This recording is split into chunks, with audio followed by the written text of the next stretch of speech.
It would be a mistake to extrapolate that rates are now on an inevitable long march upwards. Risks to the inflation outlook are tilted to the upside, particularly in the near term. I think it is likely that we will raise rates again. This is Bloomberg Surveillance, Early Edition with Francine Lacqua. Well, good morning, everyone, and welcome to Bloomberg Surveillance Early Edition. I'm Francine Lacqua here in London, and here's what's coming up on today's program. A hawkish course from Christine Lagarde and Andrew Bailey hurts bonds. Traders bet that the ECB will end negative rates this year. Amazon delivers, while strong results from the e-commerce giant help stem the rout in tech stocks. Today's market catalyst, non-farm payrolls. Plus, 4 senior aides to Boris Johnson resign from number 10. The pressure on the Prime Minister grows.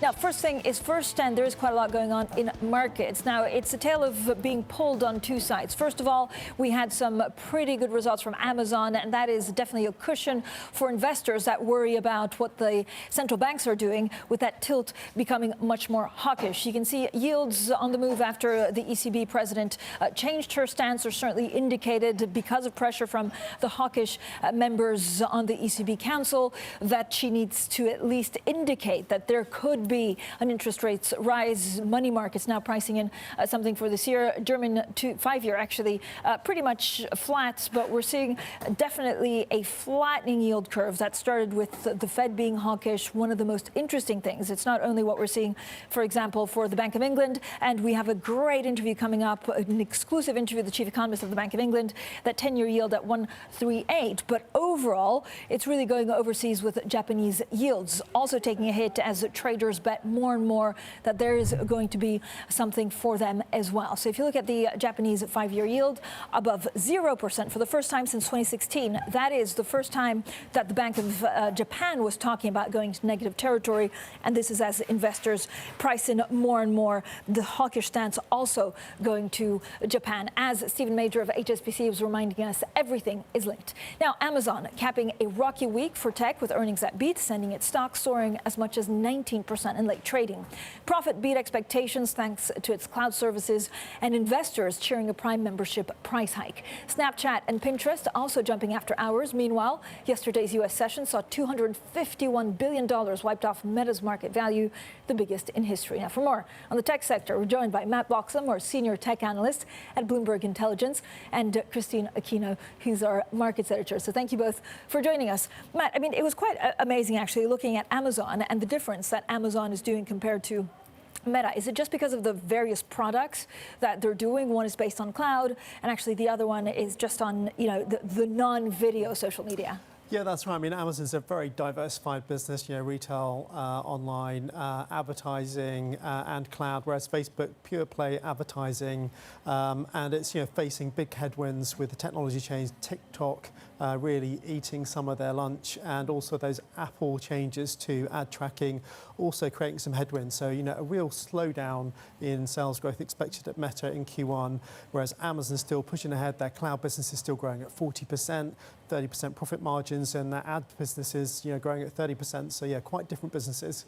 But pre-markets, I mean, Snap is rising 55%. I mean, talk about being on a tear. So Snap rising 55% as a sales forecast beat estimates. Amazon gaining some 13%. I mean, it's absolutely incredible. And it really goes to the fact that if you're an investor today and you're a trader, Christine, you kind of think, right, there's the central banks are very hawkish. That makes me worried about the future of liquidity and what it means for my portfolio. And then so you're trying to grapple at earnings to see whether they're better than expected, which is why Amazon gave a lift to the market overall. Absolutely, Francine. Again, it's really about fundamentals now instead of froth, which has been the big story in tech over the last couple of years, and especially even through the pandemic years. But now that we're kind of moving away from that and we're in this broader environment of higher yields, tighter monetary policy, it really is going to be all about the fundamentals for these companies and whether they have a unique selling point or anything that helps them stand out from the rest of the pack. And yeah, the theme really exactly is going to be differentiation with the asymmetric risk. We've been talking about this all week in terms of how investors are really looking at earnings and punishing those that really cannot deliver and rewarding those that really can. I think, the divergence between Amazon and Meta's results tell that story perfectly. Matt, I have a couple of morning must-reads, actually one that we'll bring up in a second, but there's also something by Richard Windsor who says, Amazon was great, but he says it could easily slip back into its bad old habits of constantly losing money on e-commerce. Why are we suddenly so bullish on Amazon? Well, I mean, it could have been a different print for them, and this price increase on Amazon Prime really helped them out. But yeah, I mean, for sure, you've had to have a very long-term view as an Amazon shareholder because they consistently plow money back into that e-commerce platform. Billions and billions of extra dollars through the pandemic to improve service and safeguarding for their own employees. I don't think that's going to change. It's always going to be a long-term play. They are investing for the next decade, not the next 10 weeks, essentially. I know it's all about social media. This is one of my morning must-reads. It's a really fun story, if we can bring that up, and it really goes to the heart of the matter that if you're on Facebook, then less people are interested in it, but also if you're, for example, on Instagram, it's more difficult to access the cool videos like you're on TikTok. Matt, the TikTok millennial. Facebook needs to solve its TikTok problem, says and writes Tae Kim. The social media giant has been caught unprepared by the growing popularity of short-form video. I mean, can they come back from that? They can, but it's hard. I mean, if you think about their playbook historically, it's been about to buy nascent businesses that take them into the next big thing, and they're going to find that much harder now with all the antitrust scrutiny on them. So I think they're going to have to work harder organically. They've not had a great track record on that. They've got Reels, which is this Instagram rival to TikTok. They said they're pleased with progress, but it's nowhere near prime time yet. So it's got a long way to go. And who knows, by the time it's in prime time, maybe the next big thing will have come around and it'll be too late. I mean, I love Reels. It's just usually less funny than TikTok, right? You just use it for different things. That's right, yeah. People are already in the TikTok. They spent the pandemic getting their heads around how to be a great TikTok content producer, and now you've got this new thing, and maybe with people back at work, they won't have the time to invest in becoming a Reels expert too. I know. I mean, I'm not funny. I wish I was funnier just to be on TikTok. What does it mean for markets, Christine? So, next week, or maybe not next week, next week we have a lot of earnings. I think we still have like 200 companies reporting, but the week after, is it going to be just a shift going back to central banks, and that's the only thing the markets will care about? Well, Francine, I think that will be the overarching story here, even as investors will turn to the earnings season and more of the companies reporting next week. I think they will still have in the back of their minds, how does this fit into the broader macro picture? And especially now, after what we saw from the BOE and ECB yesterday, really this idea of a potentially much bigger rate hike being delivered by these major central banks than perhaps investors were expecting. That's a very real possibility now. And, coming into the start of this week, the idea of a Fed 50 basis point rate hike perhaps was fading into the background a little bit. I think that's very much, again, on the table for discussion now that the BOE especially brought that back into the realm of possibility for investors. I mean, this is a great chart looking at how tech diverges, actually looking at Meta, Alphabet, and Amazon, eyeing that 14% gain in pre-market, now 13% as it's reopening up. Have you tried Oculus? I mean, the Oculus app, which I really need to get my hands on, I think was #1 in the Apple store chart, which means that people are gifting it quite a lot. That's right, yeah. I mean, I've only used it in trials when you go to these investor days, so I don't have my own personal headset, but it's pretty cool, and it's that whole area is really developing quickly. But so if you're investing 10 billion, I'm thinking about Meta in the metaverse, when do you reap the rewards? Well, probably not for a good many time, years, to be honest, yeah. And that's the main concern, right? I think that's right, yeah, and it's almost pockets. Obviously gaming has been really hot recently, so you definitely would have reaped some rewards as an investor in gaming, and that's arguably what defines the metaverse now. So you need to pick those next pockets that are going to define the next generation of the metaverse. Matt, happy Friday. I have a good loaded question from a viewer for you. Thank you, Anthony, for writing in, saying, is Trump's upcoming launch of his social media platform a potential risk unpriced, and is it a new risk for Facebook? Discuss. I don't think so, to be honest. I mean, it is potentially going to raise all these issues around, content screening and who's responsible for moderating content. But I don't see it as a threat to the meta universe, if you like. Matt, thank you so much. Happy Friday, everyone. Matt Bloxham, our senior tech analyst at Bloomberg Intelligence, and our Christina Aquino, our markets editor. Now, coming up, we'll hear from Governor Andrew Bailey on why he prefers more gradual moves in UK rates. That's our interview. It's coming up shortly, and this is Bloomberg.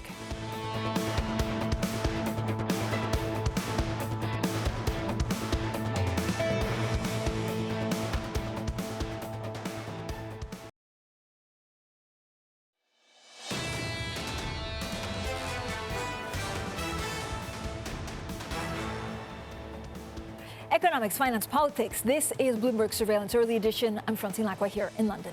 Now, the Bank of England was inches away from making a 50 basis point hike yesterday, but the deciding voter, Governor Andrew Bailey, said he favored moving rates gradually to get inflation under control. Well, here's more of what he said when we sat down with him yesterday.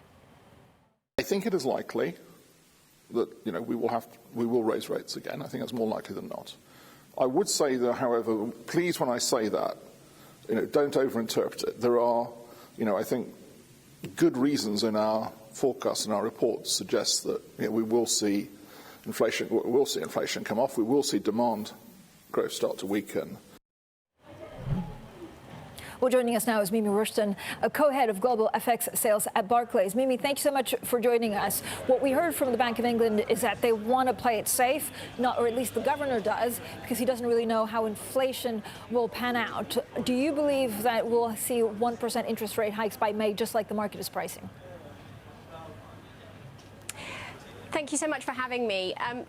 As you quite rightly mentioned, we were a whisker away from seeing 50 basis points increase just yesterday. But currently, our expectation is that we will see another 2 hikes, potentially one in March and then one in May. But at that point, really, the Bank of England will potentially be looking at a pause and looking at the data. Here, the issue is multifaceted, and I think Governor Andrew Bailey made a really good point around the fact that, it is not an easy economic recovery that we're looking at. The UK is far from booming. There are inflation considerations that are incredibly complex because it's less about a demand-driven recovery, and there are supply-side issues that are to take into consideration. So our view is less aggressive than the market is currently pricing, albeit it is completely understandable that the market is now pricing in more interest rate increases, given how close we were to seeing that 50 basis points yesterday. But do you think the market now actually thinks that, they're behind the curve? And you could argue that had they done something in November, like the market was priced in to absorb, then we would be in much better shape today. Yeah, it's really difficult. I think that, hindsight is always 20/20, and Governor Bailey took his criticism in November about the fact that we hadn't necessarily seen that rise earlier. But you've seen this level of caution from all of the central banks, and they really do want to wait for that data and not necessarily stem the economic recovery that they're hoping for as we emerge out of the pandemic. What's interesting, though, anecdotally, what we hear from our clients is that this picture is as complex as, the central banks are describing. And perhaps, that persistence of inflation is going to be something that the banks are going to have to catch up with. For example, we've talked a lot about supply chain issues into 2021, and you've seen that in some of the corporate earnings into 2022, guiding around that. If that does persist, there's an argument that perhaps the bank should have gone a little bit earlier to try and sort of help stem that. But the supply chain issues aren't going to be solved by monetary policy on their own. There are broader impacts, such as, for example, the policy in China around, around zero Omicron cases and zero COVID cases, which makes this very difficult for the central banks to try and control just themselves. So the idea of having some caution in their monetary policy, but also having flexibility, which I think, frankly, we heard from both Bailey and Lagarde yesterday, it just means that that's kind of the path that we're in, and we're going to be watching that data very, very closely. And incidentally, it's been something that the Fed have flagged clearly, but it's just that we're now doing it with a broader set of central banks. Yeah, and it's also impacting, of course, Japan. Everything's linked. Mimi, let me go back to the chart that we were just showing on TV, looking at the 2-year yield. When you look at gilts, it's amazing the repricing that they've had, I think, over the last 14 months or so. Just a year ago, they were negative. They're now at, just over 1.14%. Where do you want to be in the curve right now? Sorry, I didn't hear the start of your question, Francine. I apologize. Would you mind repeating it? Yeah, we're just looking at the 2-year. I love, Mimi, that actually you're in a working trading floor and that we're hearing all the noise. So thank you for bearing with us. It's so nice after a 2-year hiatus in the pandemic. I know, it must be fun, right? Traders are back at the desk. Yeah. I was asking you about yields and gilts and where you see the most attractive space in the yield curve right now. So I think it's a difficult one to call for the reasons that we described, in that, on the one hand, we see that there is the potential for further interest rate increases, particularly during the course of 2022. But there's probably some value in sort of that 1 to 2 year space that still remains. If what our clients are telling us around some of these challenges that they see around the persistence of inflation do come to pass, and we see that actually the central banks need to take more action. But I think it's far from certain, and actually, the repricing that we're seeing in some of these curves in the last couple of days speaks to that level of uncertainty, but also how we haven't necessarily had that positioning in non-US central banks. But you're right, by the way. I love the fact that the trading floor is back up and running. It just doesn't necessarily help me in hearing you. I know, but it's nice to be back, and it's nice. They must have had a hell of a ride yesterday with the ECB and the Bank of England talking about the ECB. So it's very clear that traders, Mimi, were accelerating some of the bets on policy tightening. And then now we have a ECB governing council member, Mueller, coming out and saying that they may review how quickly they will end their bond buying program. What sequencing are you expecting from ECB? I actually think that Christine Lagarde has been pretty clear in this, in saying that there needs to be the end of the quantitative easing program and bond buying, bond asset purchasing before we see any rate increases. And there was nothing in yesterday's press conference that should lead us to think otherwise, albeit that it's always interesting to hear from commentators after the event. The ECB and their turn to a hawkish tone was really interesting, in that the market wasn't by and large expecting it, and we saw that in the price reaction. We saw that in FX. And if you look at what happened in price action there, since the start of the week, we've seen about 2.5% increase in the euro. Euros are typically used as a funder for many asset managers and investors when they're thinking about how to fund broader purchases. That position now has to change, and we're starting to see people buying the euro, starting to believe in the fact that we might see a more hawkish ECB first, and then ultimately those interest rate increases. Now, the market is pricing interest rate increases for this year. That's not our view. Our view still is that we see that wind down of the asset purchase program first, and then we see rate increases in 2023. Thank you so much, Mimi Rushton there, co-head of global FX sales at Barclays. Now, let's also have a look at what some of the pre-market movement in the U.S. is looking like. Amazon gaining some 13% after a blowout set of numbers. Of course, they focused on prime customers and were able to increase their pricing for those. This is what analysts like, and they also did very well on cloud. Snap, wow. I mean, I know this is a stock that's been quite volatile in the last 12 months, but it's gaining some 52%. Coming up, we'll put that into context and have a more historical chart of Snap. Coming up, the crisis surrounding the UK Prime Minister Boris Johnson deepens following the resignation of 4 top aides. That story's up next. This is Bloomberg.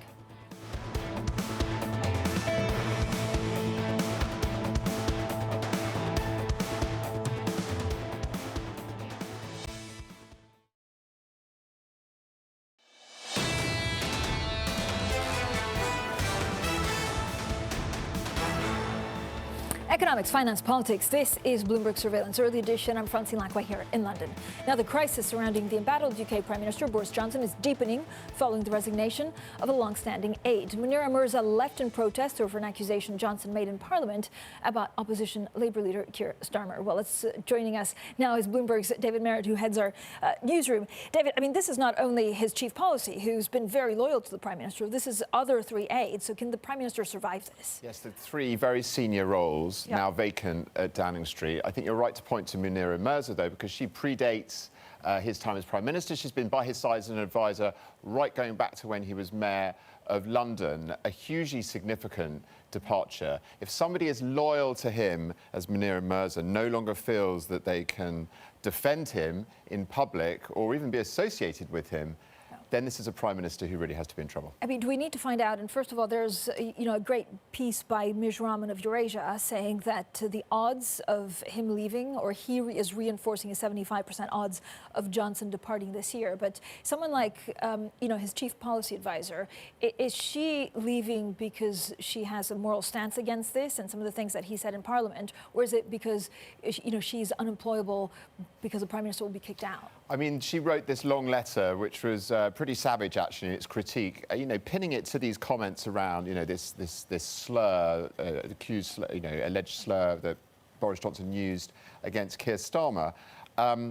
But yes, maybe, she's a political strategist. She can see that the sands are shifting underneath this administration. Does she want to be associated with it for much longer, and decided that actually it's better for her to go?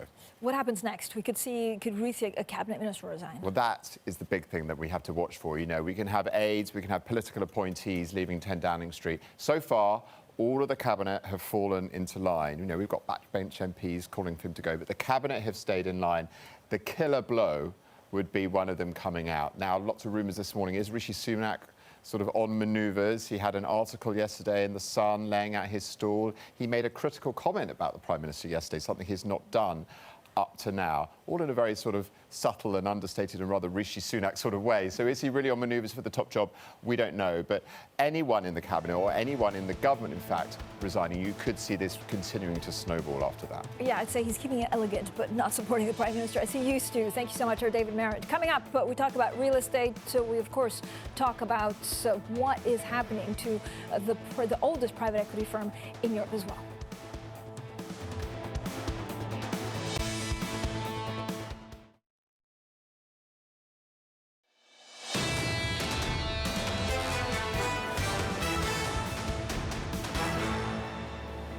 A hawkish course from Christine Lagarde and Andrew Bailey hurts bonds. Traders bet that the ECB will end negative rates this year.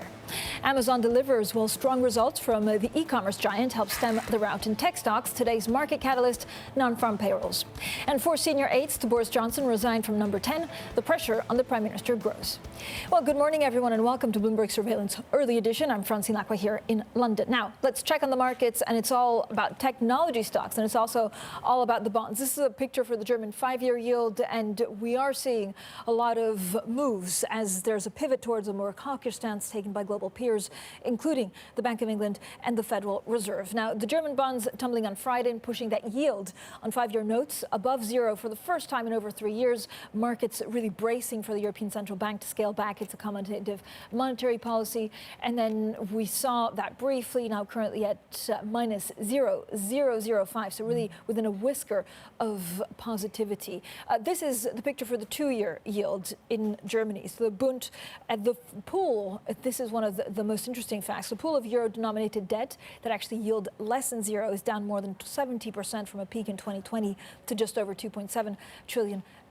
And you can see the German 2-year yield climbing to the highest since December 2015. On to some of the pre-market moves. One of the big ones that we're watching, of course, which is giving solace to investors that maybe worry about a hawkish central bank environment, is what we're seeing in technology stocks, including Amazon. Amazon gaining some 13%.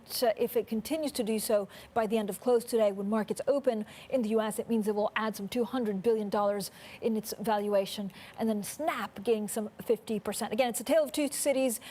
Amazon earnings really giving a lift to some of the tech-heavy NASDAQ when traders looking at stronger earnings instead of worrying about this hawkish course that we heard from key central banks that are hurting bonds. Now, central banks almost everywhere are becoming hawkish, more hawkish. On Thursday, as we were saying, the Bank of England raising rates by 1/4 percentage point. It came within a whisker of a massive 50 basis point hike. Now, the ECB President Christine Lagarde also said the risks of inflation accelerating have increased. Compared with our expectations in December, risks to the inflation outlook are tilted to the upside, particularly in the near term. We have not raised interest rates today because the economy is roaring away. An increase in bank rate is necessary because it is unlikely that inflation will return to target without it. I think there was also a concern and a determination around the table not to rush into decision unless we had proper and thorough assessment based on data. It would be a mistake to extrapolate simplistically from what we have done today and assume that rates are now on an inevitable long march upwards. The critical one, there are many other ones, but the critical one has to do with the labour market. There was a lot of non-UK labour force that eventually had to leave the United Kingdom, which has not been totally replaced, and where the shortage of work is actually having a bearing on the forces of the labour market in the UK. Now, one of Europe's oldest private equity firms, BC Partners, has raised more than $1 billion for its debut real estate fund. The fundraising is part of a broadening effort by BC Partners to differentiate its investment platform. Now, nearly half of the capital has already been deployed across Europe, with investments in post-COVID office assets, digitally managed short-stay apartments, and logistics parks. Now, we're now joined by Stephane Theuriau. He's head of real estate at BC Partners. Stephane, thank you for joining us. Is now a good time actually to buy into real estate, because we've been at home for so long and we haven't been to the office, that you can pick up stuff quite cheaply? Well, good morning, Francine. Thanks for having me on the show. Look, I mean, I think for the office market, it's we're definitely talking about the deepest asset class in real estate, and probably the one that right now has the biggest question mark, right?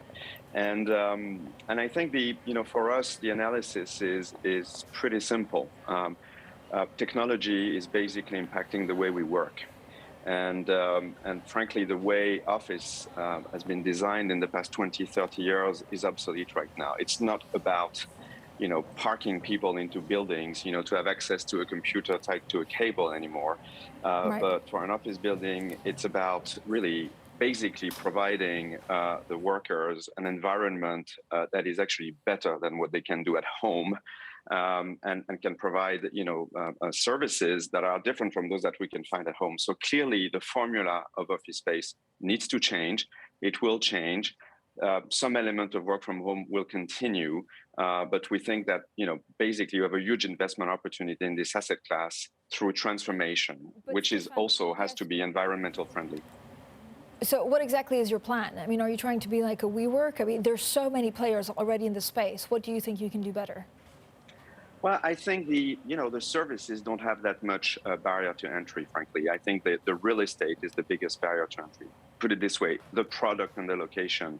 So it's still very much, the same hunt for the best products. Real estate is not, a market where things are absolutely perfect. So there are inefficiencies in those markets. We can still, do some, get some good buys. But I think most of the way we're going to make money is not so much by buying cheap yet, but really, frankly, by transforming the assets and drive higher rental growth through a better product. I think there's a huge pent-up demand for, 22nd century product, and that's where it's going to come from. I think companies don't have an affordability issue with office.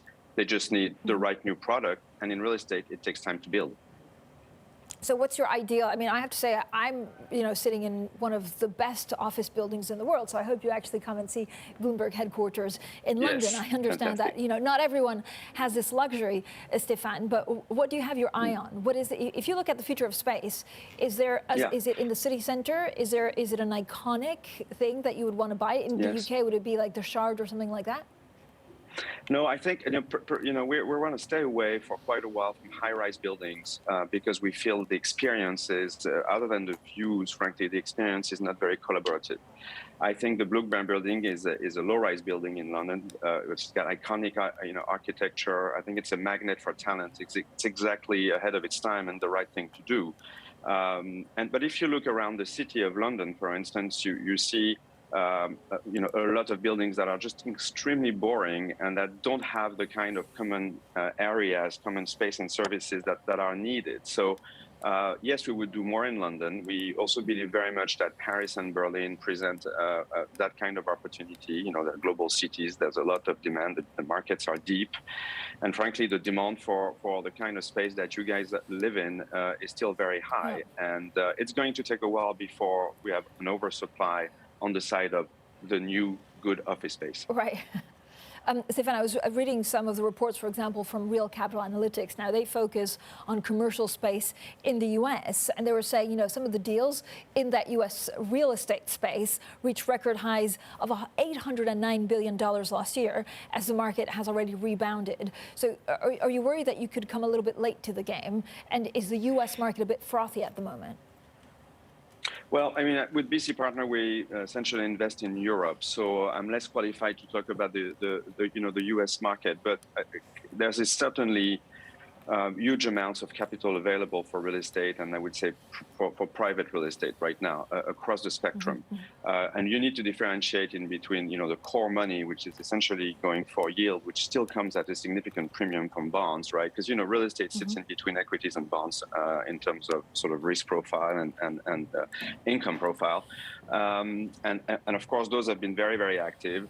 I think the sort of opportunistic side of the office market has been a bit less active in the past couple of years, because the mismatch in between what a risky capital can demand in terms of returns and the price at which those companies are prepared to sell is still at a discrepancy. Stephane, are you expecting everyone to come back to the office like we did in 2019? Because, depending on who's coming back to the office, then I imagine the kind of real estate, because you're targeting specific industries, will change. Well, I think it's, let's face it, if you, and that's one of the reasons why we built this business within BC Partners, frankly, but if you were to do a poll of the CEOs of companies that are controlled by a firm, which I did a couple of years ago, and were to ask them, how many square meters or square feet do you think you're going to use going forward as a percentage of what you have today? And the answer we got was -25. So I think that people will come back to the office, but I think the future will command shared office, a more efficient way to use the space. But also probably I would venture to say that I think some office space is going to get closer to where people live. I think the days of long commuting, 1 hour, 2 hours, and quite frankly, if you think about it, the people who commute the most are the less compensated. I think there is something to be said about rethinking your occupational strategy and your location. And frankly, are we at the beginning of some sort of decentralization of office space? Because that's what talent want. They want decentralized companies. They want, human scale units, whether it's in the U.S. or frankly, on the continent. I probably think that's going to happen. I think that, real estate office has been looked at as a cost center for too long. Now it's become a competitive tool, and I think by listening to what the talent wants, I think it's the best formula for us to make smart investment going forward. Okay. Stephane, thank you so much. It was a real pleasure to speak to you, actually. I hope to see you very soon. Likewise. Stephane Theuriau, their head of real estate at BC Partners, looking at good opportunities in Europe as people head back to work but want something more convivial. Now, coming up, the Bank of England was inches away from an unprecedented 50 basis point hike. We'll hear from Governor Andrew Bailey on why he prefers more gradual moves in UK rates. Don't miss that interview. It's coming up next, and this is Bloomberg.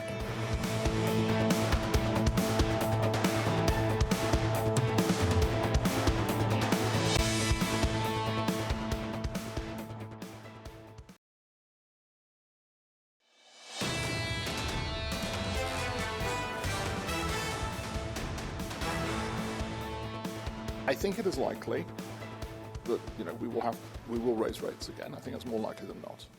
I would say that, however, please, when I say that, don't overinterpret it. There are, I think, good reasons in our forecasts and our reports suggest that we will see inflation. We'll see inflation come off. We will see demand growth start to weaken, and that particularly depending on the price, on the path of energy prices, that we might see something faster and better than we expect. So there's a lot of uncertainty around, and that's that's for me is the key point in the question. For me, it was a question of saying, I think it makes sense to move in a step of 25 basis points.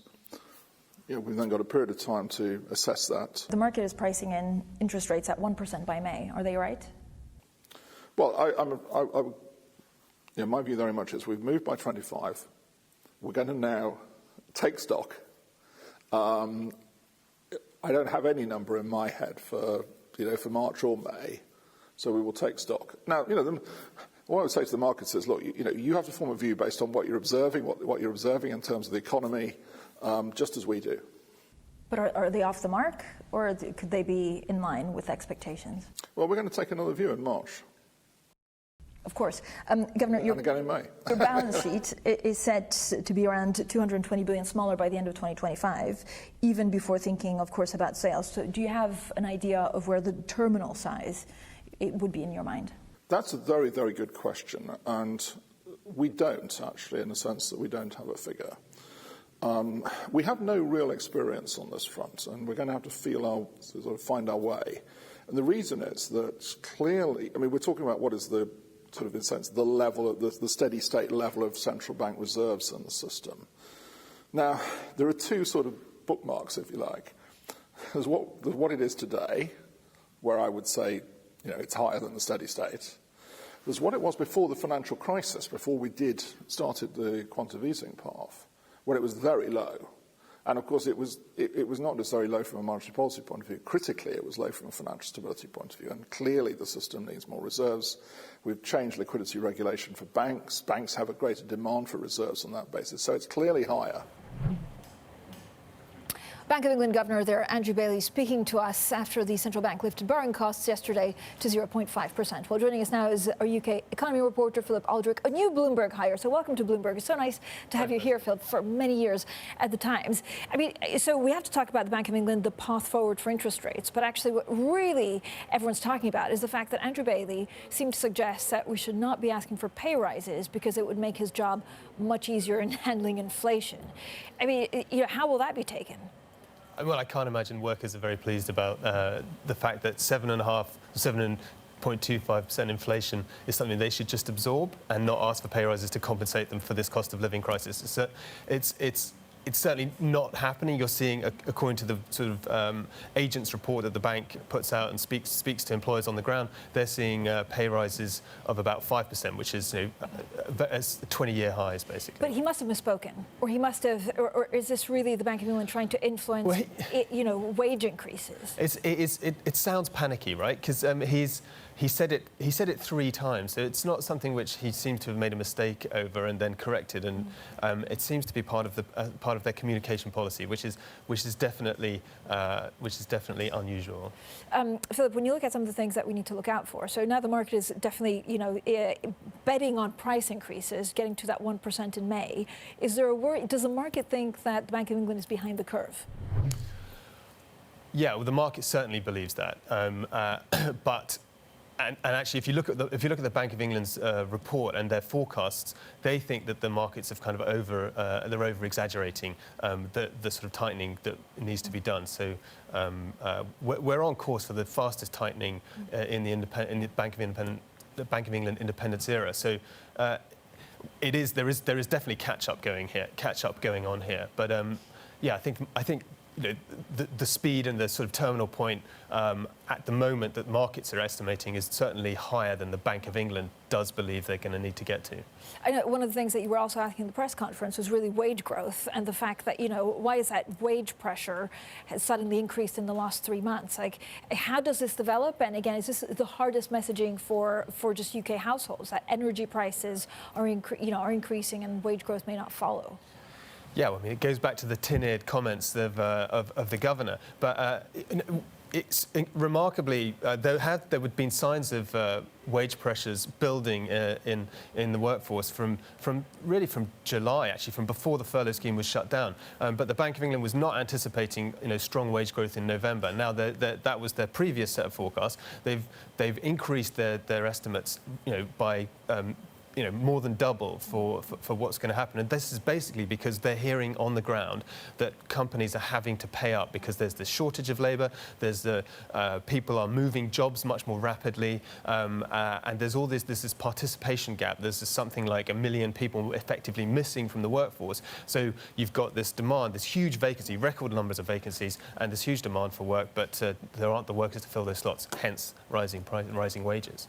Philip, thank you so much for joining us. Philip Aldrich there, our Bloomberg UK economy editor. Now let's get straight to the Bloomberg Business Flash. Here's Leanne Gerrans. Hi, Leanne. Hi, Francine. Amazon shares surging this morning following a late trade jump. That's after announcing plans to increase its Prime membership price by $20 a year, the first hike since 2018. Amazon's fourth quarter profit topped estimates, led by its cloud computing division, which saw a 40% jump in sales. The company hired 140,000 workers during the holiday period amid supply chain bottlenecks. Snap and Pinterest shares surged in late trade after upbeat results eased fears that a slowdown at rival Facebook reflected an industry-wide social media slump. Both companies topped Wall Street predictions for sales and earnings, with Snap even posting a surprise profit, its first since it became a listed company. Snapchat soaring more than 50% in pre-market this morning. And that's your Bloomberg Business Flash. Francine. Leanne, thanks so much. Coming up, oil at $100 per barrel, well, as global supply tightens, banks forecast prices hitting that key number. We'll have plenty more of that next, and this is Bloomberg.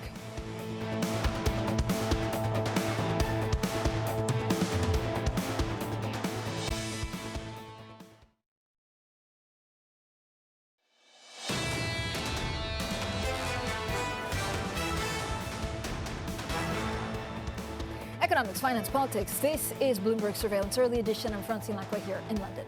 Now, oil powering towards a seventh straight weekly gain. Investors zeroing in on a fast-tightening global market and geopolitical tensions. Well, joining us now to discuss all of this is Bloomberg's Will Kennedy, our Bloomberg Executive Editor for Energy and Commodities. Well, I have like a million questions on options and actually what we're seeing in the markets. But let's maybe start with Citi now having a pretty bearish position, saying that the market will swing into a surplus. Is there anything that supports this view?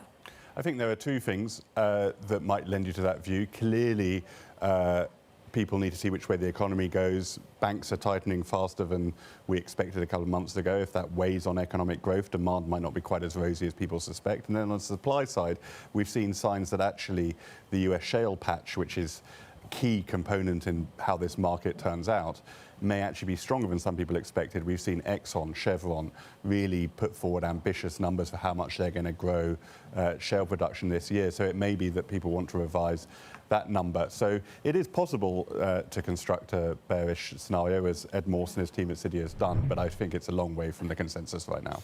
Well, if you look at prices, I mean, there's a huge upswing. I mean, it was pretty, crazy what we saw, for example, for Brent yesterday, and even some of the forecasts for WTI. Is this all OPEC missing some of the targets, and will they be able to hit it by May?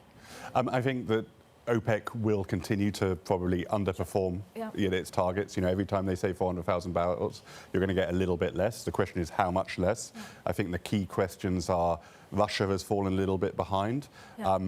How real is that? Can they catch up? There are arguments about whether they're producing crude or condensates, which is a light form of crude oil. They report in tons how many barrels should you convert that to. So the Russian situation is a little bit opaque. I think how close they get to their targets will matter. Nigeria caught up a little bit. Iraq has fallen behind. So we need to monitor these countries to understand how far short of that 400,000 OPEC is going to come. Well, I've been dying to show this chart for the whole hour, so let's bring it up. It's basically OTM's open interest in December with a $125 call option, up some 9 times. I mean, it's pretty incredible, actually, how everything's moving. Yeah, I mean, this is an important part of the market for people to understand. I do think that the options, when you layer the options market on top of the futures market, that does support the bullish scenario. What you've happened as we've had this run up in prices is that a lot of people, to bet on the upswing, have bought call options which were a long way out of the money, above $100 a barrel. They're getting closer to paying out. And as that happens, the people who sold the options have to cover themselves by buying futures themselves. So you do get this process that the options positioning can help pull the market up. And that's clearly one thing that people think is going on here. Well, thanks so much, Will Kennedy there, who oversees all of our commodities coverage. Bloomberg Surveillance Early Edition continues in the next hour. Matt Miller, Kailey Leinz in New York, Anna Edwards in London. This is Bloomberg.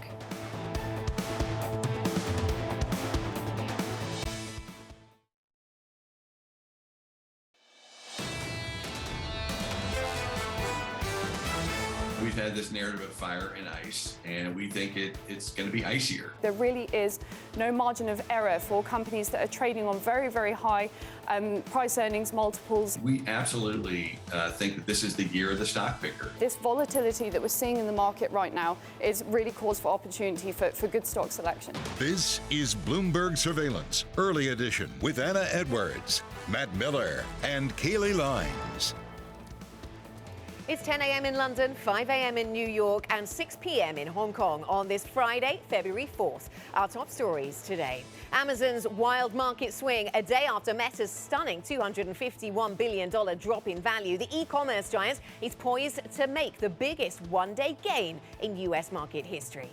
It's a U.S. jobs day unlike most others. Omicron, revisions and seasonal factors have the White House warning that the data could be misleading. And British workers urged to hold off on asking for bigger pay hikes. Bank of England Governor Andrew Bailey warns they could lead to higher inflation. We'll have an exclusive interview with the Bank of England's chief economist, Hugh Pill. That's still to come later on in the programme. Welcome to Bloomberg Surveillance, everybody. This is the early edition. I'm Anna Edwards in London with Matt Miller and Kailey Leinz over in New York. And Kailey, here in Europe, we focus really on an adjustment, readjusting, bringing forward expectations of rate hikes across the continent.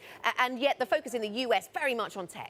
Yeah, absolutely. And on that payrolls report, Anna, it has been a crazy week yet again, and it still isn't over with that jobs report coming in about 3.5 hours' time. Now, I would note in Asia, it was a pretty positive session overnight. The MSCI Asia Pacific Index up about 0.8% or so. Remember, China and a few other markets are still closed for holidays, but Hong Kong opened back up with the best post-Lunar New Year holiday gain since all the way back in 2009. The Hang Seng Index up about 3.25%, a move that was really led by technology. All 30 members of the Hang Seng Tech Index were higher today, and one of the outperformers was Alibaba, up the better part of 6%. It seemed that Hong Kong was playing catch up to the gains we saw Monday through Wednesday here in the U.S., not so much to the big losses from yesterday, but of course Amazon setting a more positive tone for Asia overnight as well. I would note, though, while it was a positive day for equities, the global bond sell-off did continue in the region. That was evident in Australia, with the 2-year yield there up about 7.5 basis points. We're seeing a lot of movement at the short end of the curve, not just in Australia, not just in Asia, but really globally across the board, Matt.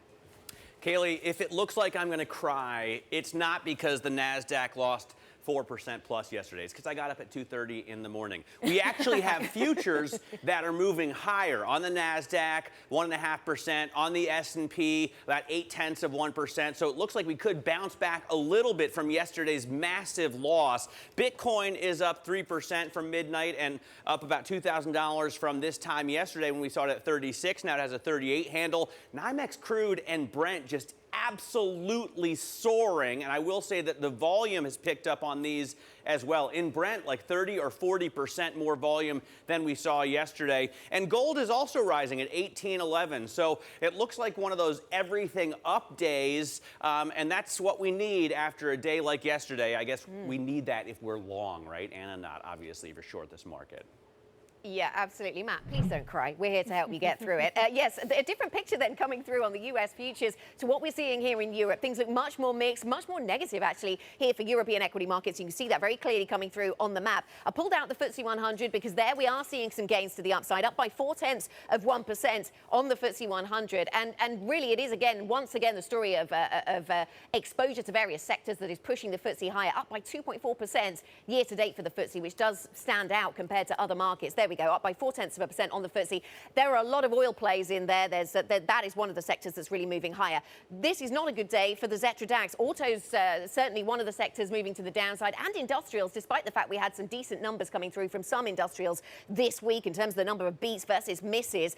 We are looking at a higher rates environment, but then again, the euro gains, that could cushion some of the exporters. So it's a complex picture and fast changing over in Germany. Talking of Germany then, I wanted to put this in and show you that this number was positive, but it just slipped down into negative territory. But this is the 5-year German debt yield, of course. And to Kailey's point about how we're seeing that bond sell-off continue at the short end, well, short end, now the and in the 5-year here we've got, and just 2 weeks ago we were talking about the 10-year going into positive territory. Here, unfortunately, not playing ball. It is still in negative territory, but earlier on it did pop up into positive territory. And the euro hanging on to those gains that it made post the ECB, during the ECB yesterday, up by 0.2%, once again this morning against the US dollar, Kailey. All right, Anna. Well, let's take a look at what else is ahead today. And the Winter Olympics opening ceremony will take place in Beijing at 7 a.m. New York time. And of course, President Putin will be making an appearance. He is visiting Beijing to attend the Olympics opening ceremony and for a summit with Chinese President Xi Jinping. We were actually just getting some headlines out of IFX that Russia and China have pledged to deepen collaboration in certain areas and also coordinate their global efforts. And then finally, the big event, we will get U.S. jobs report at 8:30 a.m. New York time. We are all waiting and watching for that data, Matt. All right, we are watching for that data, but what we're really watching for today is Amazon to open up. It is showing Meta how to do it in terms of earnings. The e-commerce giant poised to add nearly $200 billion in market value if its pre-market advance holds. That would be the biggest single-day stock gain in U.S. market history. Let's get more with Bloomberg's Danny Berger. Danny?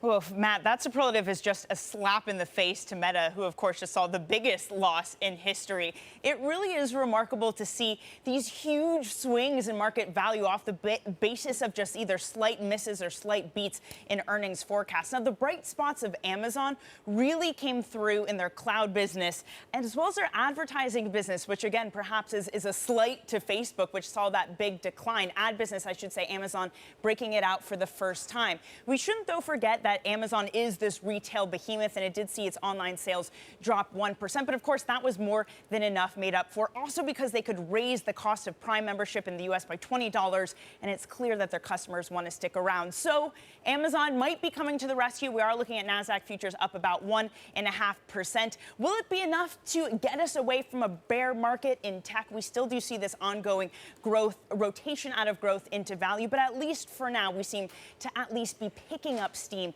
when it comes to the NASDAQ trade. Danny, did you get my, there's a tear in my eye reference was to Mark Zuckerberg's video address yesterday. He told Facebook employees, if it looks like I'm crying, it's not because I just lost $31 billion. Scratch corneas. I scratched my cornea.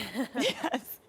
His eyes were pretty red, but, I personally, I think my eyes would be a little red if I was looking at $200 billion of losses. Well, Danny got your reference, Matt, so thank goodness for Danny Berger. Let us ask you, though, about the broader picture around tech then, Danny, because we've been through a wild ride, it feels, this week. Such volatility from Alphabet to Meta to Amazon, and yet, I can't quite believe this, but the NASDAQ really pretty much unchanged, a slight gain on the week. Yes, a slight gain on the week, but as you were describing, this isn't just trading like a monolith anymore. You see the benefits of a diverse platform like Amazon versus Facebook, or Meta, I should say, that gets all of its value from Facebook, from advertising revenue.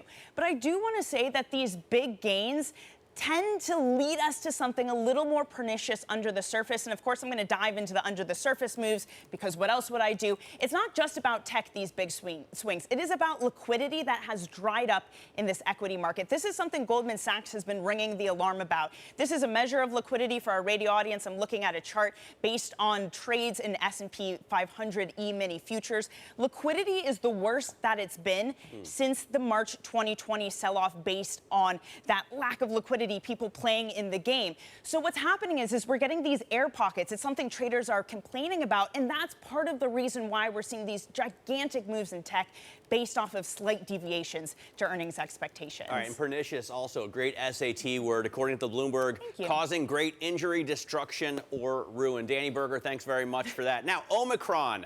Revisions, big seasonal factors. Today's U.S. jobs report could be full of surprises, with non-farm payrolls forecasts ranging from a 400,000 monthly decline in January to a 250,000 advance. So big wide bands. Michael McKee, Bloomberg economics and policy correspondent, joins us now for more on what to watch.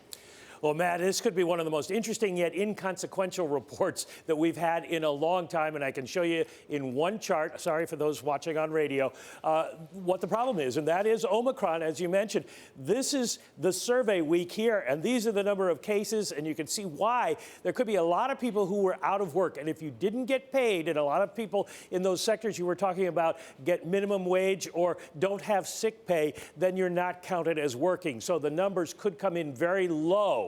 The other problems, and I feel a bit like a TV pitchman here, and one more thing, it's not just Omicron, it is also a number of other revisions that are made. 'Tis the seasonals. Ordinarily, companies hire a lot of people going into Christmas, then they fire them in January. This year, because there's so few workers, they might be holding on to them. Annual benchmarks, the Labor Department changes the numbers underlying the numbers because they get more accurate numbers at the end of the year. That goes into the report. And also because we already know what the Fed's going to do. So this number probably going to be forgotten fairly quickly unless there's some sort of huge surprise. We could all watch Amazon instead of the jobs numbers today. All right, Mike McKee, salesman, economics correspondent extraordinaire. Thank you so much to Bloomberg's Mike McKee. And of course, later today, we will be getting the view on the jobs numbers from the U.S. Labor Secretary himself, Marty Walsh.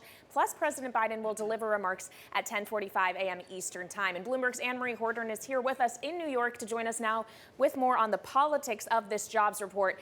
Anne-Marie, the administration already has tried to talk this down to some extent. How does it manage the messaging of a potentially weaker numbers on the employment side, but strong inflationary pressures, especially with oil north of 90?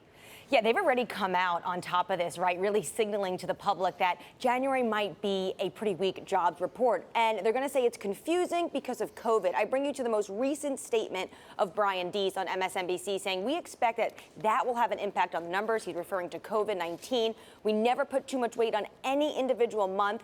This will be particularly true because they are likely affected the short-term absences from Omicron because more people were calling out sick.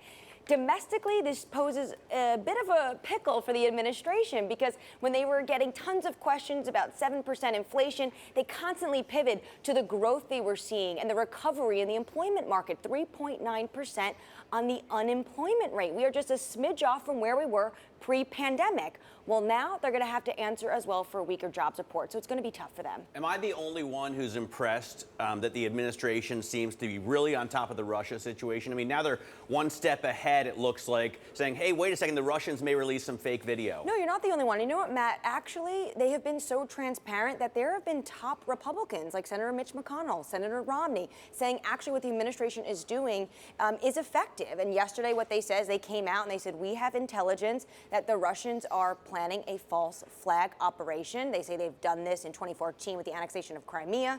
In 2008, they did some of this when they went into Georgia. We should also note in 2008 was the last time President Putin, or last time he was at the Beijing Olympics, summer 2008, and that's when fighting broke out in South Ossetia, and then tanks rolled through Georgia. But we could see potentially a tough legislation package from the Hill next week. Thanks very much to Anne-Marie Hordern on set in New York. Anne-Marie Hordern on the US politics beat, of course. Now, the Winter Olympics opening ceremony takes place in Beijing later. President Putin is visiting Beijing to attend the ceremony and for a planned summit with Chinese President Xi Jinping. We've already seen some comments coming through from that summit. Tom McKenzie joins us now with more details. Tom, good morning. So it's going to be busy. We're going to be focusing a lot on China because of the sport and no doubt because of the geopolitics and the people who are and are not in attendance. What do we make of this coming together then of the Russian and the Chinese leadership? Wouldn't you want to be a fly on the wall for that meeting? So they put out a statement on the back of this meeting between President Xi and, of course, Putin. They're saying that they are now coordinating their efforts, or at least their stance, on the issue of Ukraine. As we know, 130,000 Russian troops on the border there, and deepening their friendship, saying that there is no limits to the Beijing-Moscow, the China-Russia relationship. Look, the IOC says the Beijing Olympics is not politicized. That's clearly not the case. The geopolitics is there, as you say. You've got 21 leaders attending compared to more than 60, close to 70 in 2008, a very different atmosphere. But in terms of what happens with Russia and China, the relationship has been closing up and getting to a point where they are having much closer coordination, a whole range of areas, not just trade and the stance when it comes to the US, but also in terms of military developments as well, military cooperation and technology as well. And a lot of this, of course, is because both countries facing that pressure from the US. The Biden administration clearly would want to singly focus on China, put Russia to one side. That is not happening at this point. So that is the backdrop as these two leaders meet. By the way, for the first time in more than 2 years. All right, great breakdown. Bloomberg's Tom McKenzie, thank you so much. And now let's get back to the markets and take a look at some stocks moving in pre-market trading here in the U.S. We have two massive movers to the upside, Snap and Pinterest. Snap is up nearly 50% in early hours after posting a surprise profit. Both of these companies beating results really across the board, more than offsetting the losses they saw yesterday inspired by Meta. The picture for these two, much better than it was for Meta. Another downside mover on earnings, though, we should note, is Ford. I am sorry, Matt Miller, but big profit miss here. I think it's fair to call it a miss when profits came in at nearly half of what analysts were expecting. They're, of course, dealing with supply shortages, higher commodity costs, all that taking the stock down about 5%. Another company dealing with higher costs is Clorox. They raised their cost outlook, lowered their gross margin outlook as a result. That stock is down 14% before the bell, Anna.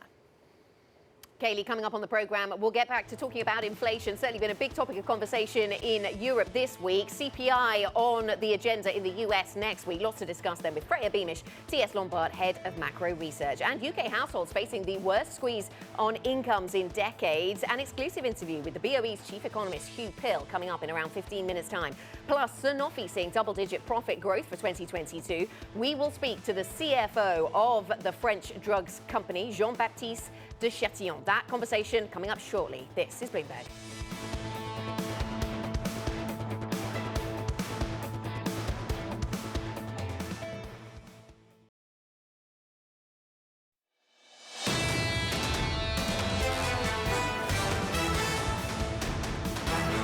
Welcome back to Bloomberg Surveillance Early Edition. We are simulcast on Bloomberg Radio and Bloomberg Television. I'm Matt Miller here in New York with Kailey Leinz, Anna Edwards with us out of London. I've been looking at, for months and months now, wages and inflation to see if it was possible that wages could keep up with a big pop in inflation. I've looked at a bunch of different time windows, so I'm not cherry picking. This chart goes back to 1998, but there's no way wages can keep up with this incredibly strong inflation. And I thought about this when I woke up this morning and realized I'm going to be paying another $20 a year for my Amazon Prime account. And I saw Andy Bailey's comments that workers shouldn't be asking for wage increases right now.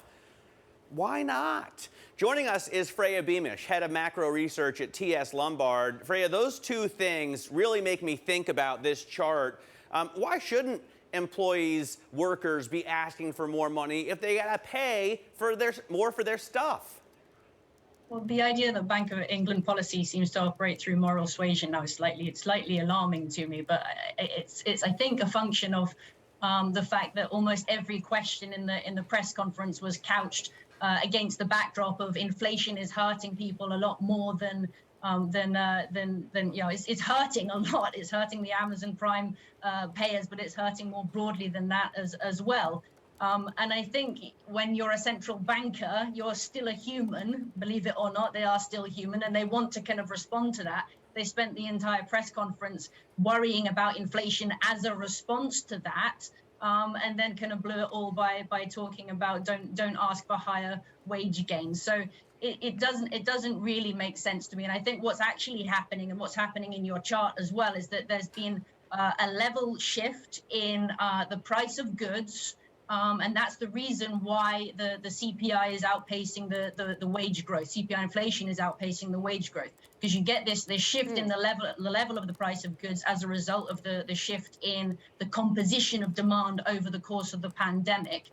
You've also had a shift in the level of prices. In the UK, that's been exacerbated because of the loss of European workers. In the US, there's also a migrant element to that. But there's a level shift in both of those things. It doesn't feed through to the wage growth, doesn't keep pace with the CPI, because it's a compositional shift towards goods, and it's wage growth that causes services inflation. So CPI is outpacing wage growth for those reasons. That's interesting analysis, Freya. And so taking that on, I mean, if wages aren't going to give you a step change in your standard of living in the near term, maybe we get better returns from our investments. I was looking at a chart, and just for radio listeners, I'll describe the dwindling pile of negative yielding debt. And this wasn't really much of a phenomenon all the way through, the earlier part of this century. But then in the last 10 years, it became a really big part of our universe, and it caused a hunt for yield. Tina, there is no alternative, drove people into all kinds of assets. But as the pile of negative yielding debt comes down, and we're seeing this today at pace with adjustments at the short end of the German bond curve. What impact is this going to have, Freya, on the ability of people to save and invest for the future? I think ultimately we do see yields going up, but there are a few kind of hurdles in the path. Funnily enough, there have been many already, and there are going to be more. One is probably going to be a growth scare, as that kind of compositional shift that I was talking about unwinds. And another is going to be a goods price deflation scare, which will happen in developed markets, but will probably be exacerbated by the slowdown in China as well. And so both of those things kind of argue against the more hawkish forecast that we're getting for the Fed, Bank of England, and even the ECB. So yes, there over time we do see interest rates rising over the course of the next kind of 3 years or so. But in the shorter term, it takes there are those hurdles in the way. And I think it is at this stage a function of the end of QE. If you think of how QE works on the yield curve, really what it's doing is it's increasing the supply of money, but removing the supply of duration. So it flattens the yield curve. When you remove QE, then you remove that kind of directional shift. And when you go to QT, you actually reverse it. So Freya, is what you see basically a front-loaded hiking cycle? Yeah, essentially, yeah. Thanks for summing it up for me. Basically, we see them starting in March in the Fed. We've already had liftoff in the Bank of England. We don't see the ECB actually going to hike this year because we think that the kind of the global story on growth and inflation in a cyclical sense will have changed before they actually have to make the decision on hiking, which would come towards the end of the year. But those kind of hurdles will probably come through before they would have to kind of answer the more hawkish side of the market in the second half of the year.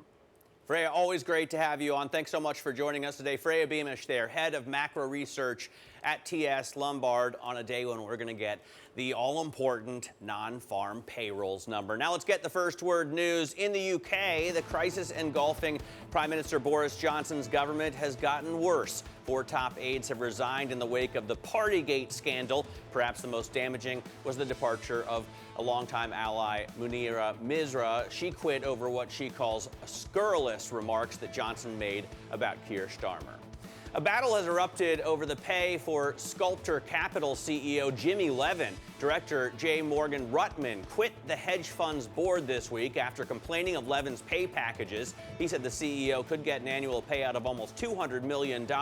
Levin appears to be slowly turning around Sculptor, though, which suffered outflows for years after a bribery investigation. And the price of oil is set for a 7th weekly gain. Investors concerned over a fast tightening market, geopolitical tensions, and freezing weather in the U.S. West Texas Intermediate set a 7-year high of close to $91 a barrel, up more than 4% this week. As Kailey told us earlier, shares of Ford are falling. The automaker posted fourth quarter earnings that missed estimates, plus it warned of higher commodity costs in the year ahead. Investors have cheered Ford CEO Jim Farley's effort to speed up the switch to electric vehicles. Last year, Ford was top automotive gainer, its stock rising 136%. And I have to say, I have graphed using the comp function on the Bloomberg Ford versus General Motors, Stellantis, Tesla, BMW, Daimler, Volkswagen. They have beaten everybody in terms of their stock gain over the last year. So maybe today's 5% drop is not too difficult for investors to stomach, Anna, because they've done so well in the past 12 months. Yeah, I thought it was really interesting the way that we're getting more confirmation, though, that the chip shortage is still going to be an issue in 2022. I feel, Kailey, like we heard lots of executives at the end of last year saying this was something that was going to fade with the turn of the year and things would be better in 22. But once again, another executive pointing to difficulties in this year ahead. Yeah, I think a lot of people expect it to get better in the second half, but the first half is a very different story, Anna. And Matt, to your point, I think it's all an expectations game, and the bar for Ford maybe was just a lot higher given the run-up the shares had seen, which is why it's getting punished more this morning, whereas a stock like Amazon, for example, was down pretty hard in the run-up to earnings and now is getting rewarded massively for beating. It goes to show you in this earnings season, Anna, beats rewarded, but if you miss, you are punished for it and punished for it in a big way.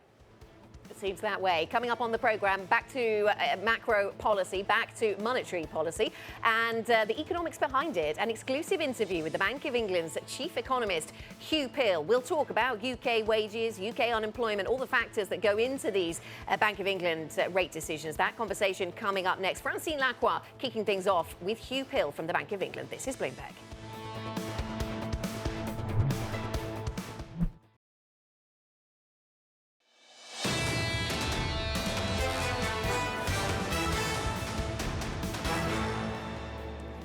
This is Bloomberg Surveillance Early Edition. I'm Anna Edwards in London with Matt Miller and Kailey Leinz in New York. Here is what you need to know.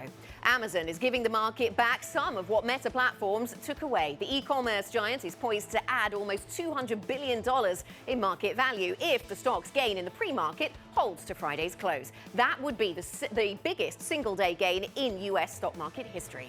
Today's U.S. jobs report could be a tricky one. The median estimate in a Bloomberg survey of economists shows a gain of 125,000 jobs in December, but because of Omicron, revisions and seasonal factors, White House officials warn the report could be confusing or misleading. The range of estimates is very wide. Bank of England Governor Andrew Bailey warns that workers should hold off on asking for bigger pay hikes. He says it could lead to higher inflation. That led many on social media to accuse Bailey of being out of touch. They noted he makes more than $780,000. Coming up, we will speak to the Bank of England's chief economist. Hugh Pill joins us.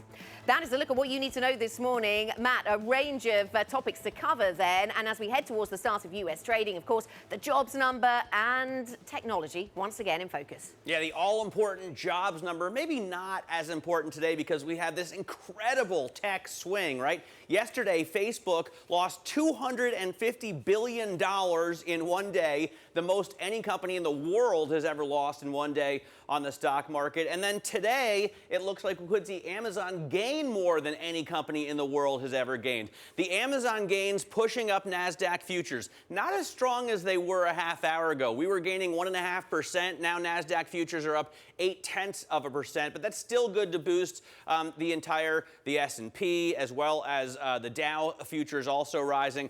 Bitcoin is up right now 2.5%. It's a 37, almost a 38 handle. That's where that's $2,000 more than where it was yesterday at this time. So some decent gains for Bitcoin, some serious gains for crude. This is NYMEX 91.58. That looks like a Brent quote, and Brent is obviously higher than this, so some real gains again. 7th week in a row for oil, and gold is up 0.5% right now, 18.14. It's kind of an everything rally. Kailey, what do you see in terms of the pre-market movers? Well, of course, you know I have to start it off with Amazon. Big move to the upside on a big beat on profits. $27.75 a share. The average analyst estimate was for $3.77. I mean, they just blew it out of the water, thanks in part to their stake in Rivian, but thanks also to strength in the cloud and the advertising business, plus that $20 price hike for Amazon Prime. $139 is what you will now have to pay. Personally, that's worth it because I really rely on Amazon for pretty much everything. That stock is up 12% in early hours. As we've been saying, could be the biggest market cap gain for any company ever in U.S. market history. And of course, that follows the biggest loss ever for Meta yesterday. And of course, Meta yesterday also dragged down Snap and Pinterest because it seemed that they could face some of those same headwinds. And instead, they really surprised in a positive way after the bell, beating estimates across the board, even for Snap posting their first profit ever as a public company. Snap shares up 49.3% in early hours, just a massive move, more than making up for the decline it saw yesterday. For Pinterest, it's up about 15.5%. But as we've been talking about, not so positive story for Ford. They missed on earnings and profit in a big way thanks to supply shortages that they are still grappling with, higher commodity costs as well. And as a result, that stock is down more than 5% before the bell, Anna. Yeah, contrast there between Ford and the tech names. Really fascinating, the Amazon story. They don't always make money out of the things that you think they do, the things they're better known for. Let's have a look at where we are on the European markets then. And we're pretty divided. Many of these markets trading to the downside. Concern around higher rates, perhaps part of the mix.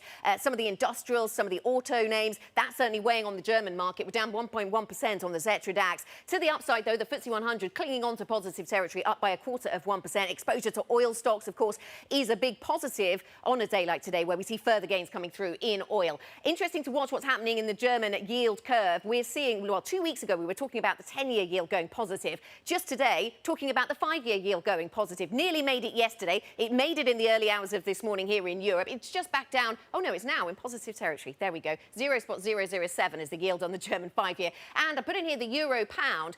We've seen some movement to the upside here, up by 0.6%, a 6-week high on this one. Our colleagues on the Markets Live blog saying it was hard to find euro bulls before yesterday. And of course, a lot of that has changed. Let us take the other side of that pair, though, talk not about the euro, but about the pound. The Bank of England is on the cusp of the fastest tightening monetary policy since it gained independence in 1997. In an interview with Bloomberg's Francine Lacqua, Governor Andrew Bailey said he favoured moving interest rates gradually instead of delivering an unexpected shock. I think it is likely that we will raise rates again. I think that's more likely than not. I would say, though, however, please, when I say that, don't overinterpret it. There are, I think, good reasons in our forecasts and our reports suggest that we will see inflation. We'll see inflation come off. We will see demand growth start to weaken.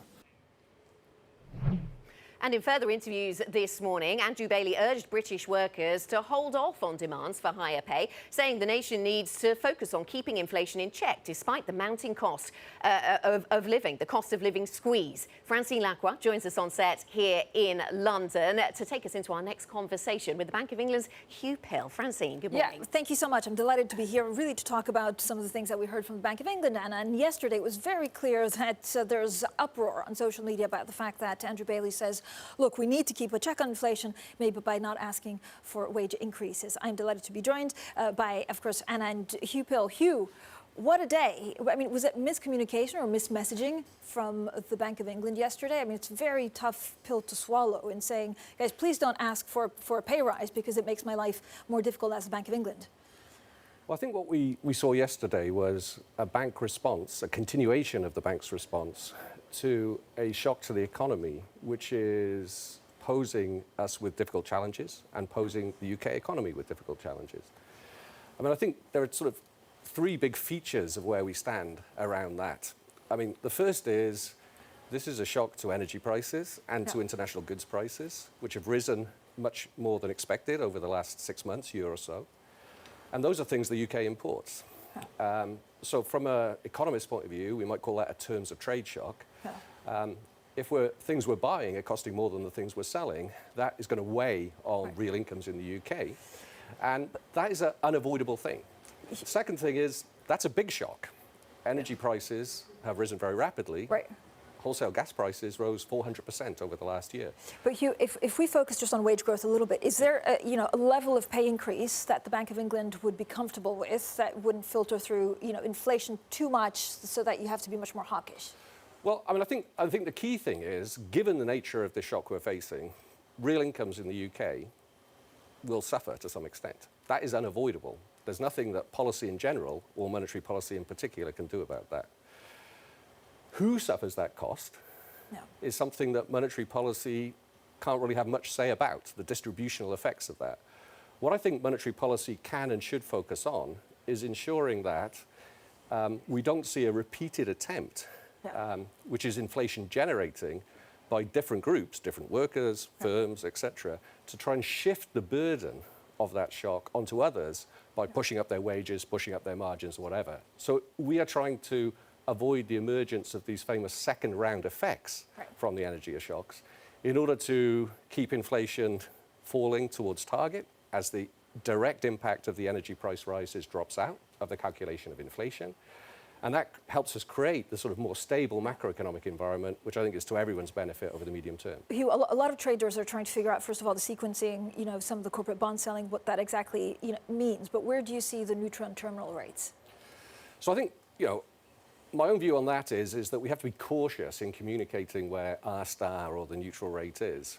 The forecast we put out yesterday, had three big moving parts. It had this energy price shock we've already discussed.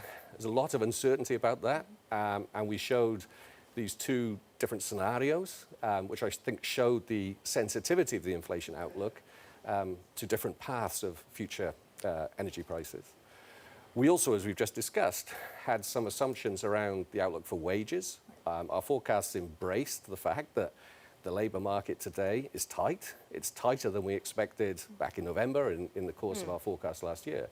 And I think it's expected to tighten further over the next few months. And that's led the information we get in our surveys of firms and so forth to see the expected wage increases over the coming months are going to be elevated. And that's clearly what you're concerned about. But there's a difference between saying, and good morning to you, Hugh, there's a difference between saying that you're concerned about inflation and second-round inflation effects and higher wages, and telling people not to ask for pay rises when they feel the pressure and they feel the cost of living going higher. Do you think maybe that message should or could have been worded a little differently? Well, it's not for me to criticise my boss, so you're not going to get me to do that. What I do think is that, I mean, a key assumption in our forecast and a key element of why, admittedly, on a path of interest rates that is derived on market expectations, which involves further increases in rates, which our communication yesterday also acknowledged and to some extent embraced. I think it is key to see that the assumption we have is that we don't see, from the middle of next year, persistence emerging in wage and domestic cost developments stemming from these second-round effects. And it's that lack of that, the fact that policies, including monetary policy, do enough to avoid that, that is central to bringing our inflation back towards target. Okay. If we were to see developments that were not consistent with that assumption, then of course we would have to think about further action. So that's why you're so focused on the pay restraint point. You mentioned the expectations in the market about hikes. Are you happy with where the market is positioned post the meeting? Because in the 2021-22 cycle, we're now looking at 6 hikes in 7 meetings. That's more than in any hiking cycle since independence for the Bank of England in 1997. Maybe that's right. These are pretty unprecedented times. Does that sit well with you? Look, I'm not going to comment at length on the outlook for interest rates as priced. I mean, I think our communication yesterday had 2 elements, and I think probably both elements need to be taken into account in coming to some sort of assessment from the market point of view. As I've already said, we are not running away from the fact, and indeed we state that in the coming months, and as long as things play out broadly as we expect, we would expect to see a further modest tightening of monetary policy, which would embrace a rise in the bank rate. But I think it's also important to see, in parallel with that message, we published a forecast. That forecast, of course, is based on assumptions about interest rates, it's based on assumptions about wages, it's based on assumptions about energy prices. Those are the 3 big moving parts and interrelated parts in our forecast. But that forecast led to an outlook for inflation in 2 to 3 years' time that is below target. So when the governor says market should not get carried away, I think they need to take into account that our view of the world, conditioned on the fact that energy prices stabilise or perhaps fall from here, and conditioned on the fact that whether taking his advice or not, we do not see the emergence of second-round effects in wage and domestic cost dynamics, inflation will fall back towards target and potentially below it on how markets were pricing when we were making that forecast back at the end. So, Hugh, on the back of that, is the Bank of England actually happy to have the most negative real yields in the developed world? Well, I think we are going to set policy, both with short-term rates, bank rate, and with other dimensions of policy to achieve our target. If at the moment that requires us to have real yields to sustain recovery, then I think we're comfortable with that. I think, we are looking through time for, as that recovery progresses, to see a normalization of the economy, inflation return back to target, and hopefully, as the very long legacy of the financial crisis, Brexit and COVID recede, back to a more normal level of real interest rates, which hopefully would be positive, reflecting positive returns in the British economy. OK, let's all hope for normal. Hugh, thank you very much. Thanks very much for joining us. So the Bank of England Chief Economist, Hugh Pill. And, of course, thank you to Bloomberg's Francine Lacqua for bringing us that interview. Kailey. Well, Anna, I do want to bring some breaking news out of another central bank, the Norges Bank. Jens Stoltenberg has been named governor of Norway's central bank. Stoltenberg, of course, is the current Secretary General of NATO, the former Norway Prime Minister, and he'll be replacing Øystein Olsen, who has been at the helm of the Norges Bank since 2011. Stoltenberg will be appointed governor for a period of 6 years from a date that is yet to be decided by the finance ministry. But again, Matt, Stoltenberg, the next head of Norway's central bank. All right, very interesting move there. Little career change for Jens Stoltenberg. Coming up, Sanofi forecasts double-digit profit growth for 2022. We'll speak with the CFO of the drug maker, Jean-Baptiste de Chatillon. Next, this is Bloomberg.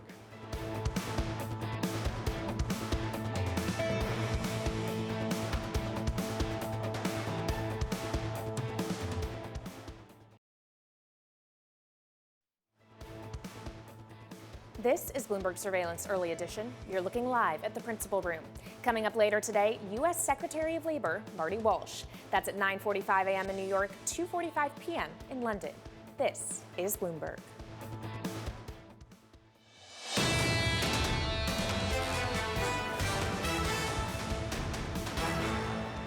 This is Bloomberg Surveillance Early Edition. I'm Matt Miller with Kailey Leinz in New York and Anna Edwards in London. French drug maker Sanofi expects double-digit profit growth in 2022.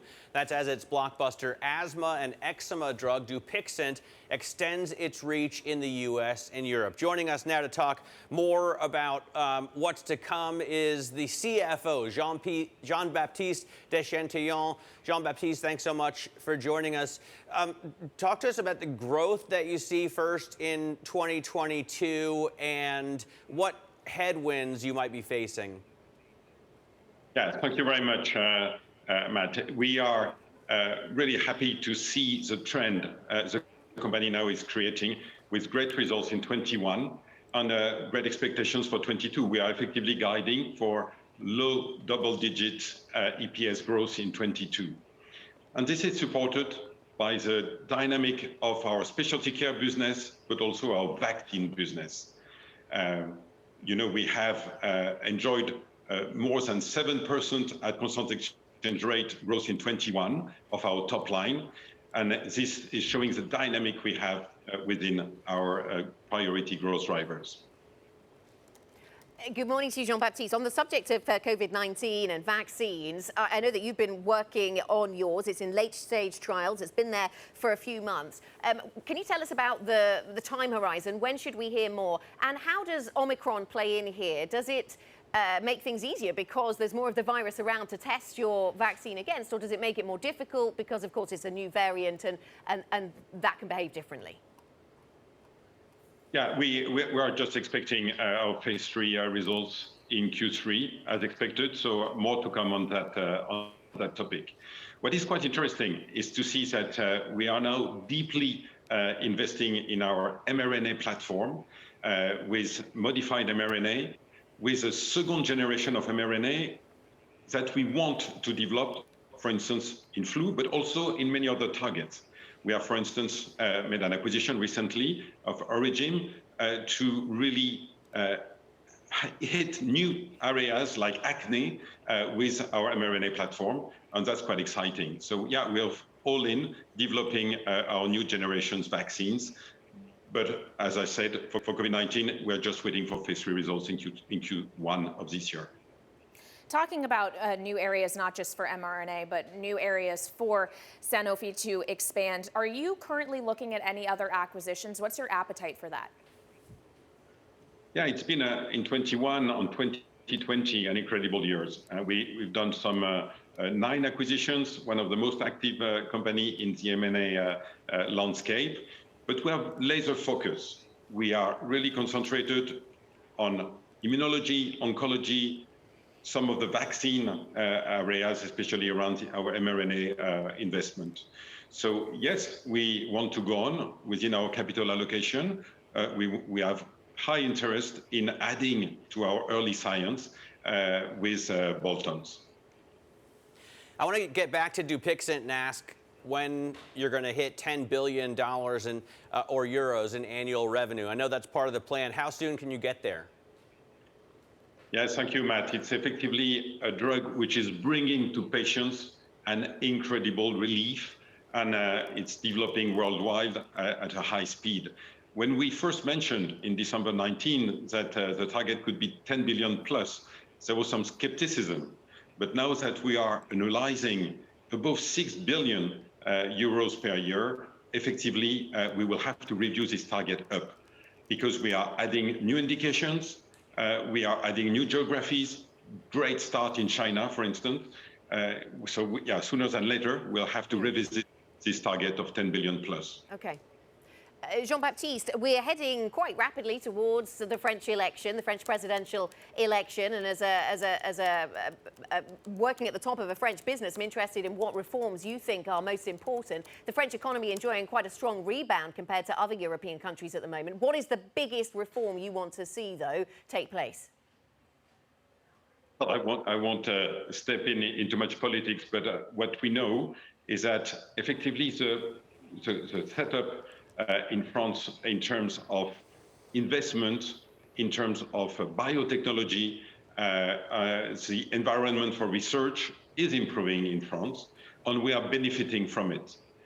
We are part of it, and there will be some other announcements of our investments in science in France, because we think that we can really develop and have great successes. For instance, our mRNA center is split between Lyon, a town in France, and Boston in the US. Okay, so a focus on French science. Thank you very much, Jean-Baptiste. Really good to have you with us today. Jean-Baptiste de Chatillon, the Sanofi CFO. Don't miss Bloomberg's monthly series, Chief Future Officer. The latest episode features Mondelez CFO, Luca Zaramella. You can also check out our interview with the Macy's CFO, Adrian Mitchell, both available on Bloomberg.com and on YouTube. This is Bloomberg.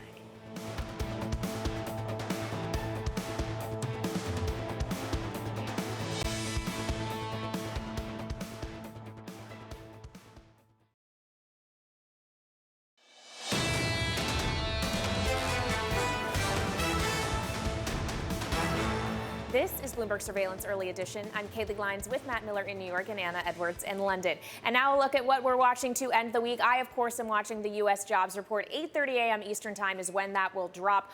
Economist expecting an addition of about 125,000, but we could see a negative number. It is potentially a thing that could happen. Of course, we'll also pay attention to wage growth, those inflationary pressures, and does the labor force participation rate go anywhere? Economists don't think it will. Still firmly at 61.9%, so we'll watch for that data, Matt. Yeah, well, I'm going to watch the jobs number, of course. It's always fun. And I highly recommend Bloomberg Terminal users check out WHIS Go to try and beat your colleagues in a contest of forecasts. I'm watching Amazon, though, to see if they can make another world record today, adding the most any company ever has in a session. Yesterday, we saw Facebook lose the most any company ever has in a session. I will point out futures are weaker than they were when we kicked off the show. And even though Pharaoh doesn't care, Dow futures are actually down right now. But we still have gains on S&P futures and NASDAQ futures, Anna, so it could be an up day to end the week. Yeah, could be a little divided now, a little more divided than they were earlier. I'm watching UK politics, the Prime Minister losing at least 4 advisors in the last 24 hours. How long can he hang on? How long do we keep asking that same question? We've certainly been asking it for weeks now. More Bloomberg surveillance is ahead. This is Bloomberg.